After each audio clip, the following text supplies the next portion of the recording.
Kwa kweli mimi binafsi na shule kwa ujumla tumejiandaa kuipokea rasmi siku ya tarehe 8 mwezi wa 3 mwaka 2026, siku ya wanawake duniani. Na tumejiandaaje? Sisi kama shule wanawake peke yetu, kwanza tumeandaa sare zetu. Siku hiyo tutatoka katika muonekano mzuri wa pekee tukiwa na sare.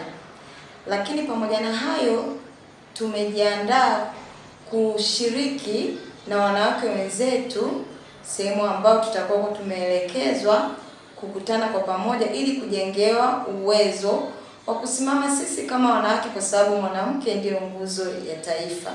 Utakapomwelimisha vizuri na kumtengeneza vizuri mwanamke, umetengeneza taifa.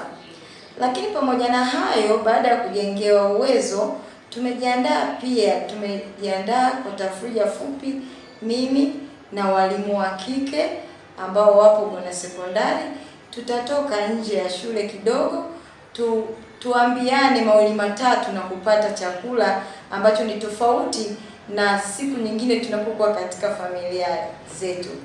Lakini pamoja na hayo pia, siku hiyo tumejipanga kukaa na watoto wa kike. Tumeandaa zawadi mbalimbali, tumeandaa vinywaji, tumeandaa pipi, biskuti. Tutakaa na watoto wetu wa kike, tutaongea nao vile ambavyo wanapaswa kuishi, wakue vizuri, wasome vizuri, kwa sababu wao ndiyo nguzo ya taifa. Na hivyo basi pia itawajengea wao ukaribu na walimu wao, urafiki na walimu wao, ili kuwaona walimu ni mama, ni walezi bora.